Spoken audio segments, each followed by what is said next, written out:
All right, everybody. It's the Combatcast, excuse me. And it's the man they call Dave with Chevy Rooney. And first things first, we're going to be at the carnival at Griswold, Connecticut. This Saturday we'll be there, but the carnival one's Thursday, Friday, Saturday.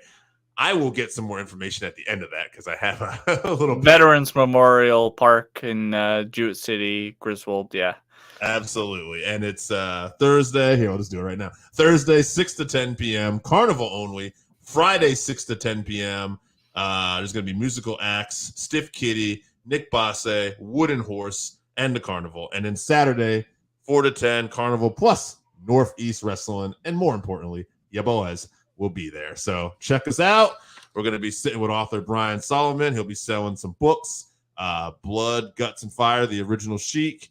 And author Jake St. John will be there as well. But before we do anything else, Chevy, let's talk combat sports. What's coming up? All right, July 8th, International Fight Week, UFC 290, Volkanovski versus Rodriguez. Also going to see Pantoja versus Brendan Moreno on that card. It's going to be super stacked. Looking forward to that. July 15th, UFC Fight Night, Holm versus Silva. July 22nd. I was in the middle of sharing this episode, so we didn't have pause. I'm like, yeah, no, I have no that anyway. So UFC Fight Night, Aspinall versus Tybura. Very happy to see Tom Aspinall back. Yes. Hopefully he knocks out Tybura real fast, makes a statement, gets a fight against John Jones, beats John Jones, reigning champion in 2024.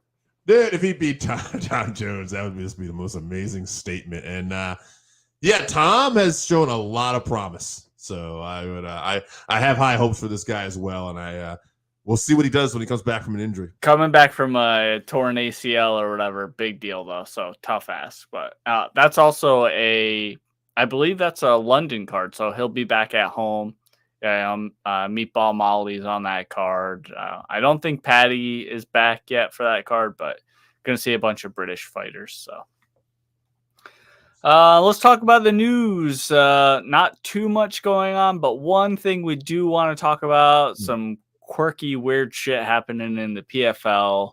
PFL suspended Nathan Schultz and Roush Manfio due to a substandard match. Yeah. I guess they are they're buddies, so it was more of a glorified sparring match.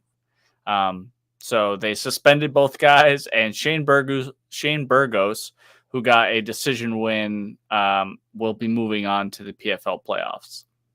Right. So this comes off like a decision to get Shane in, who's got a bigger name and is more of a friendly fighter. But I mean, regardless, it's just a bad look. Like, I understand we don't want boring fights and we're upset, but you can't change the outcome of things. You can't do things like this because then you ruin the legitimacy of the sport. And it's a sport that we all love, and it's built at its core. It's built in honor and respect. But unfortunately, you know, some people still compare it and don't know about it even to this day. They think, oh, is that real? Is that not real? You know, and so it's like, this does not do anybody any favors. No, it's more of the sports entertainment model and not the merit-based, you know, sport system. You would never see this in, you know, the NBA or the NFL. You know, if the Patriots, you know, have a boring game or whatever against the Jets or something, they just run the ball every thing. You know, whoever wins that is going to move on. They're not going to make some sort of. I think that just shows, you know, where we're at in MMA. We're still not really at that top level where, you know, these owners feel like they can just do these things. You know, was it a shitty fight? Yeah, it was a shitty fight, but we've seen shitty fights in the UFC, and they're not, you know, doing that. We're not reversing decisions. Or bad decisions, all that, you know. Yeah, but I don't know. It's disappointing. I feel like maybe they're scrambling a little bit. You know, they invest heavily into these UFC guys that they bring over, and they're really not producing too well. So this is an opportunity to move Shane Burgos on. they, just sunk all this money into Ngannou, and they really need exciting fights. They don't want those boring fights. So we'll see. Actually, speaking of Ngannou, I believe Schultz called out on Instagram or Twitter or whatever, Ngannou saying, if you're fighting for fighter pay or rights or whatever, what do you have to say about this? And I haven't seen any response yet, but it is a valid question. It is a valid question. And I'm, if you're Francis, I'm sure you don't want to be so quick to just blast your new employer, obviously, but you do have to wonder if you're sincere. And Francis has always shown he's sincere about this. What am I into here, guys? Yeah. It's not a good look for PFL for sure. Just shows that currently still the UFC is the best product. So yeah. All right, let's move on to this upcoming week's card. UFC Fight Night Strickland versus Magomedov. So just want to highlight a couple names on the prelims here. Forgive my pronunciation, but Guram Kutaledes. That's definitely not how it is. John Annick's going to put me to shame. But he's a fantastic Georgian kickboxer. He has terrible grappling and takedown defense and everything. But on the feet, he's a monster. Very exciting to watch. And Kevin Lee making his return. Nice. On the prelims too, so good luck to him. On the main card, we're not really going to go over it, but I do want to highlight Max Griffin versus Michael Morales. That's a super fun fight. Michael Morales is a world-class striker, very, very dangerous finisher for sure. Max Griffin's going to be his toughest opponent so far in the UFC, but definitely keep an eye out for that one. All right. We're going to highlight the co-main and main event. So co-main, Damir Ismagolov versus Grand Dawson. Damir is 24-2, 12 KOs, 1 sub, 11 decisions. He's coming off a loss. But before that, he had won 19 in a row. So great record here. Grant Dawson, 19-1-1, 4 KOs, 13 subs, 2 decisions, and only 1 draw in his last 11 fights. So he has not lost in a while either. This is a good matchup. These two are pretty evenly matched, it looks like to me. Again, Damir has 12 KOs. Grant has 13 subs. It's an interesting fight. Damir has more decisions, if you look at it here. And I don't know, because I'm gonna go with Grant Dawson, but I feel like that maybe I like Grant Dawson. Same. So I like him too. Part of me on that too, but if he's gonna do it, I'd say he's gonna get a 3rd round sub. It'll be late. Yeah, this is classic striker versus grappler matchup for sure. I don't want to sleep on Dawson, but I just believe that Ismagulov can stay safe enough on the ground. And eventually on the feet, I think he catches Grant, unfortunately. So I'm going to say TKO 3rd round for Damir, but I'm pulling for Grant. Hope he wins. So yeah. All right, let's move on to main event. This is not a super great card, guys, but we do get to see Sean Strickland versus Abus. Definitely not his whole first name, by the way. Magomedov. Yeah, Magomedov is 25-4-1, 14 KOs, 6 subs, 5 decisions. He's won 3 in a row, including a TKO in UFC debut. He's from the PFL. He's had plenty of success there. He was in the finals last year. Did not quite win it all, but doing well so far in his debut in the UFC. Sean Strickland, 26-5, 10 KOs, 4 subs, 12 decisions. And though he did have he had 2 losses recently to Jared Cannonier and Alex Pereira. He's won 7 out of his last 9. And, Jack Hermanson, he's beaten quality opposition, the Riot Hall. So Strickland is a tough fighter. He always is out there and ready to perform. I guess you could say. Like, I mean, the Alex Pereira one was not a great example of that, but bad game plan. Yeah, but I don't know. I think it's an interesting matchup, but I'm going to basically go with Magomedov. I think he's just going to get it done.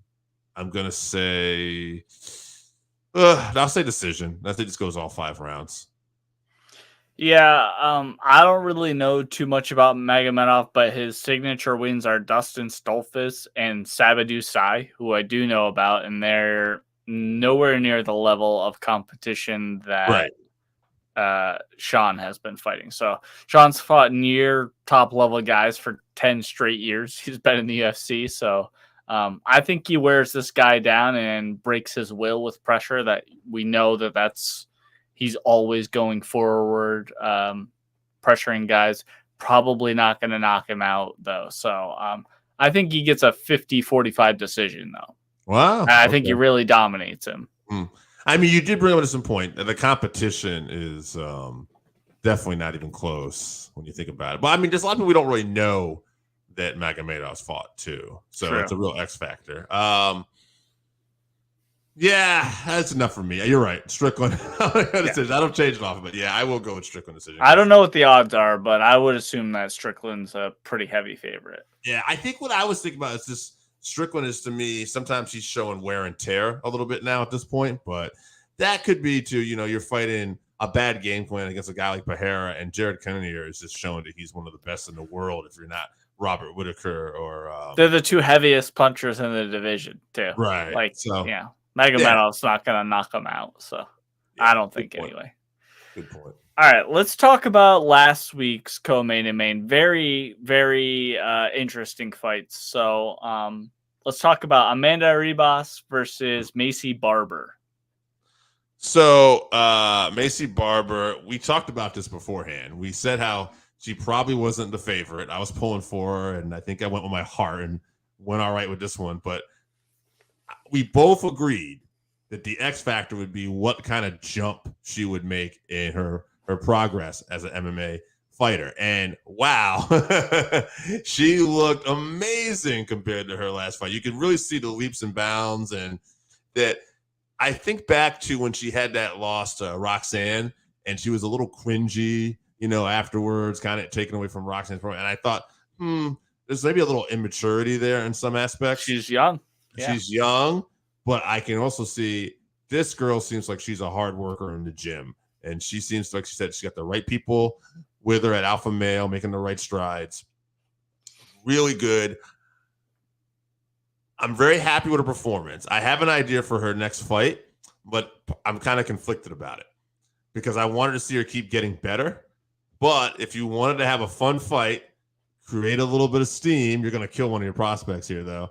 Her and Mackenzie Dern could possibly be a fun fight on the feet. They're only a few rankings away from each other. They both have somewhat of a name, and they're both probably not ready to fight for the title just yet. Right, so. Both getting exponentially better with every fight, too. Mm-hmm. So, yeah, good matchup for sure. I think they will fight at some point, but yeah, I think you're right. If you're the UFC, you don't want to kill your prospects. So maybe, if one can differentiate themselves and you push them to the title shot, if they fight for a title, 2 marketable girls also, for sure, skill wise and, let's be honest, looks wise. So, sure. That's a good fight for the UFC. So, but as far as this fight against Ribas, I mean, Ribas was in there. She was, toughing it out. She landed a couple good shots on Macy, but and bloodied her up a little bit. But oh my God, did Macy Barber look good? Her striking, like we said, it's just jumped levels since going with Team Alpha Male. So, good work to them. And props to her for her desire and focus. She's a real fighter. She wants to put on great performances. She's not trying to collect a paycheck. So, no. Great for her. Rebus, I don't think she was ready for that. I don't think she was expecting what Macy brought to her. So I'm sure she'll be back. But yeah, I think Macy's probably probably 2 fights away from a title shot. I know that they just announced Grasso and Valentina in September, which will be for the belt. Obviously, it'll be a fight night. It won't be on pay-per-view, which is interesting. But so I think maybe Macy has to take another one before, because that's not until September, and then the champions don't fight for like 6 months at least. So I think she'll need at least one more before she gets a title shot. Yeah, no, and to your point too about Rebus too, even when she was getting finished, she was still trying to like grab her legs. She was still in there. She never actually went out. She ate that head kick like a champ, stayed on her feet, but not a bad stoppage either. Like, she was taking punishment. No, right? She wasn't even upset with the stoppage. Yeah. So, great fight. That was the fight of the night for me. It was very exciting. So, performance of the night though, let's talk about Josh Emmett versus Ilia Topuria. Now, I didn't get to watch all of this one because I got interrupted, but what I did see was Topuria on fire. And again, you watched all of it. We'll talk about this, but like, I saw a guy who just made strides. Again, another guy who keeps improving. I don't even remember the fight, but it was a couple fights ago on one of that Patty Pimwit's cards there, where they got into it a little bit, and Topuria had that fight where he got rocked a little bit and then knocked the guy out. And he's a long way from that. He's just looking like smooth striker. He's obviously got a great submission game, and he's calling out. He either wants a title fight or he wants Max Holloway in Spain. He said, if that is a possibility. So if Volk wins, then I got to think he could be right. He's probably getting a title shot because there's really nobody else. However, if Yair wins, then he may or may not still, but that really opens it up because now suddenly Ortega, Holloway. Right. Volkanovski will definitely get a rematch, so there'll be a big time gap. So he'll probably need one more. And there's options, like you're saying. Yeah. And I'll throw one name out there besides Holloway, Arnold Allen. Oh, yeah. So that fight is, I didn't even think about that. Even though I'm super high on Arnold Allen, I didn't even think about that. That fight gets me excited. That's I think it's almost, even though Allen's coming off that loss, when you look at where he was in the rankings and everything like that. Yeah. Say if Volk definitely drops the belt, I think that would be a fight to make for sure. Yeah.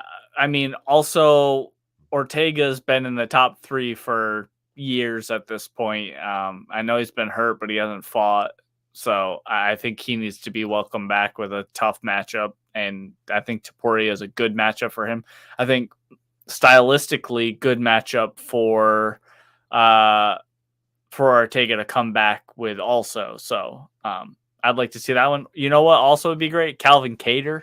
Oh, yeah. The boxing between these two guys. So in the fight against Josh Emmett, which let's give Josh Emmett his flowers. He did not win. He lost every round of that fight, but he never gave up. He was throwing heat the whole time, took a bad beating. They probably could have stopped the fight. His eye was basically closed shut, but he didn't let the doctor stop it. There were many opportunities for him to find his way out of there, and he did not. So shout out to Josh Emmett. But Topuria, the commentary team talked about this, going back to his boxing, is he was doing the shoulder roll, where he's keeping his shoulder up high in his chin and was just protecting himself and his footwork to just get out of range of all these super dangerous hooks from Emmett. That boxing IQ versus, a Calvin Kattar, who is one of the best boxers in the division. I want to see that fight.